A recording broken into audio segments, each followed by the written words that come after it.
Hi guys. So by now, if you've seen part 1, you haven't done part 2 of kefir. They call it kefir greens, kefir greens. You might have gotten a little bit confused, and there is a huge difference, and I clarified on part 1. There's a huge mistake. And the mistake is you think it's a grain. Grain as in buckwheat. Grain as in flax. Grain as in grains. And a lot of people get confused. So when I did part 1, they were like, is it kefir or kefir? Is it a grain or is it a crystal? Well, I thought I'd do part 2. Now I'm a hot mess because I've been up in the gardening room, but my kefir is done. Also known as kefir. Because I wanted to show you what the crystals look like. Now I'm going to wash my hands, and I've already strained off the liquid, the kefir water, and I'm going to rinse my hands with some really warm water. I always do this. It's a really good habit. When you're making kombucha, which I'm doing right now, or you're making kefir water, I'm vegan. I could sit here and talk to you all day about the benefits. There's a whole list. If you just bring it up in Google, you'll see the list of benefits. Good flora. Okay. This is my liquid that was in here. It smelled very fermenty. It had a little bit of I have a really sensitive nose, so I can smell like a little something behind that yeasty something. Different than bread. And yeah, it's got like a sweet yeasty smell. That's when you know you're on the right track. So here's a liquid that I got off of that big jar. It brewed for about 36 hours, and I'll show you what the crystals look like. You can handle them. They're a very resilient thing. These grains, or crystals, are like a translucent, milky looking thing, but hard.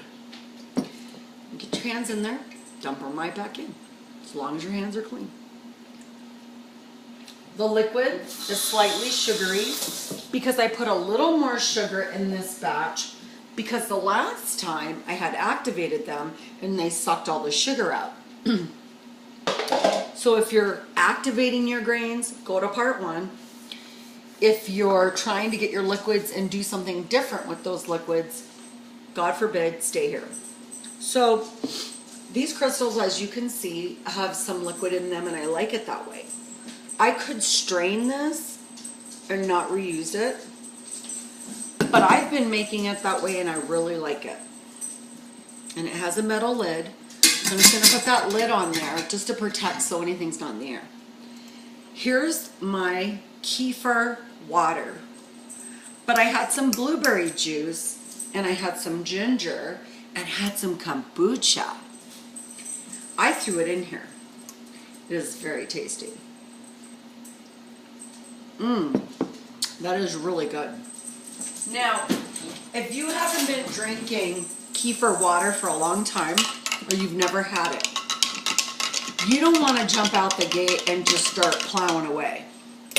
You're going to sip a little bit and do this every day and increase the sipping, and you'll notice a change in your tummy and in the midsection.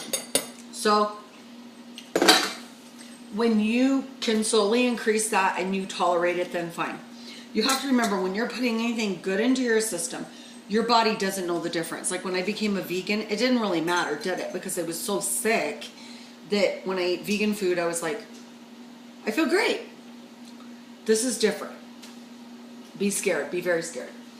So once I put the ginger in it, I let it sit in a second fermentation. And I'll tell you what's going on. You see the ginger and you see the blueberries and you see some other dark things. Those are raisins. I don't like to put it in the first fermentation. That's just for me. So I'm going to put the same coffee filter on there with the rubber band. I'm going to set this on the counter for another 24 hours. However, I have another mason jar. I love these big mason jars, by the way. And tomorrow, I'm going to strain off that ginger in the second fermentation, after the second ferment. That's kefir, done. Strain it, here's your crystals. Now you're going to make more sugar water, you're going to make more kefir. I'm going to run it a couple more times and see how much it's multiplied, and I'll measure it after we're done. However, in the second fermentation where it has the ginger and the raisins and the blueberry and the craziness, I'm going to let that sit there in the light and ferment for another 24 hours. So tomorrow around 4 o'clock, 5 o'clock, I'll do it. I'll strain off all that stuff that's in it and I'll put it in the garbage. It sucked all the nutrients out. It's in the nice, room temperature, degree weather, and it's doing great. And so it does a second ferment and it gives it a little flavor, and then that sugar ferments again and it gets really fizzy poppy. Great. That's exactly what I want. In the meantime, I'm going to make some sugar water so I can do my next batch. And I'll put a lot of sugar in it. And I'll tell you why. They multiply more. Nobody mentions this when they're talking about, or at least the videos that I watched. They didn't really mention that. I don't change the sugar. There's so many theories out there. I don't change the sugar up. I might try it once I get more crystals. I just started this about 3 months ago. So I haven't, or 2 months ago, I haven't really been making a lot of crystals. But I tell you, that's a lot more than 2 tablespoons. And you can start giving away to friends. So if you give them 1 tablespoon, like I said in part 1, they would do a 1 to 1 to 1. So that'd be 1 tablespoon of sugar, 1 tablespoon of Kefir Crystals or kefir, and you want 1 cup of water. It goes into cups with the liquid, and then it stays in tablespoons with the sugar, and then tablespoons with the Kefir Crystals. So what do you do with these crystals, and how do you give them to a friend? I don't know about you, I had tons of containers. Like, you don't want to travel it in plastic. Well, mine came in plastic. So I can seal and meal those with a little bit of kefir water. I think you can pretty much use a mason jar. If you have the mason jar lid, or say, like you have a little seasoning, glass container. And always save those, and you can put stuff in them, and you can give them like traveling scobies and stuff like that. People always love that stuff. Like I have this coconut oil. When I'm done with this jar, I will keep it because it'll hold things that are glass. I can store it in the fridge. I can keep it as a dry, and I can also reuse the glass. So that's the better way to give somebody Kefir Crystals. They can start making their little batches, and they could just get things rolling. And I always like for people to share. That's why kefir grains came into the United States. Somebody shared them from like Germany or something. And so, and there's a woman that thinks, there's actually a woman who thinks she's the one that did it, which is, that's kind of super cool. Sharing is a very important part of nutrition. The more you share, the better you feel, and the better they feel. My neighbors lost 40 pounds because I lost 50, except for this hangy thing. And my other neighbors have benefited from kombucha. Well, now I'm going to give them the crystals. This is going to be very different for them. They're used to brewing kombucha. I am now officially brewing a batch of kombucha.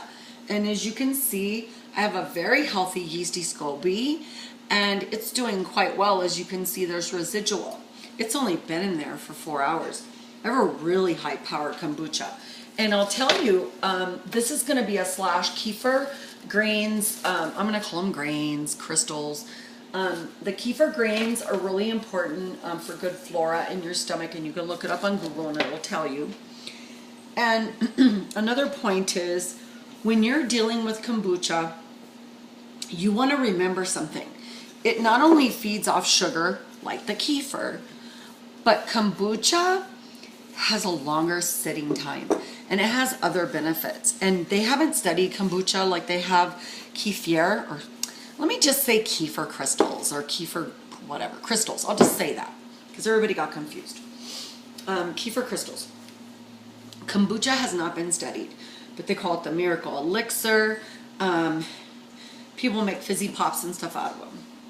Well, if you're a vegan like me and organic, you try to stay in that realm, but that doesn't mean you can't go outside of that realm. And I know people that are losing weight and they're not vegan, and they do kombucha and they love it. They use a basic green tea organic with organic sugar. I put tons of sugar in my kombucha because I like a lot of yeast. You don't have to. You can stick with the basic, recipe of kombucha. There's people that don't know how to make their own SCOBY. They've hit my website quite a bit. It's not hard at all. It takes a little bit of creativity, but you don't have to be a genius. You just have to be a person who wants nutrition, or to just check it out. It's really fun. It's like a science. So you can give those SCOBYs away. A SCOBY, a mother SCOBY, symbiotic culture of perpetual yeast, makes a baby. That baby makes a mama. The mama makes a baby. So can you imagine how many SCOBYs I had? I had like 10. So I went off to people's houses and said, get a mason jar ready. And I brought them some tea, and I gave them the SCOBY, and then I brought my jar back, and I was doing all that. It's really fun. People love it. They play with it. They make pomegranate kombucha. Now they're doing kefir. It's a really nice gift. I think giving a person a SCOBY for Christmas is probably very beneficial. We want all those gadgets and stuff. I think probably getting a SCOBY is probably more beneficial than anything. Everybody that I know in my neighborhood has lost weight because they do kombucha. And I keep it real and I keep it basic. I had some leftover green tea. It was very strong because I like energy. And like I said, I put a little bit more than a cup of sugar for that amount. I'm excited. What I'm doing now is I'm getting made kombucha, mixing it with kefir, slamming it together, and drinking about this much a day. Let me tell you, I feel amazing. I had a rash that was unexplainable. Nobody could figure out what it was, and it is slowly going away. Whatever's in kombucha, yeast, probiotics, kefir, good flora, probiotic, you're gonna get benefits galore. It's not that big of a deal to grow a SCOBY. 2 weeks, you have a SCOBY, keep on making them, give them to your friends, and promote good health. You guys, even if you're not vegan, not organic, not this, not raw, not that, you can do these things. And I've done it with people, and it's so funny how they'll come back to me and say, do you have the cupcake recipe, or do you have this, or do you have the cream cheese frosting? And slowly people begin to change their diets, and that's why we're here. So I hope that resolves the clarifications. I'll post this as part 2, kefir, second fermentation, and more tips on kombucha. When the kombucha's done, I'll do another video, and then part 3 will be done. And I'll show you how I mix it, and it's not hard at all. You too can have fun with a symbiotic culture bacterial yeast, or kefir crystals, grains, water kefir as versus milk kefir, and here we go. We're having fun. It's a good day. I'm gonna now make new sugar water for my kefir grains or crystals, and I'm gonna go on with my day. I hope you love it. I hope you benefit from the videos. Everybody loves them, and I'm excited because we're keeping it real. We're keeping it down to earth. And peace.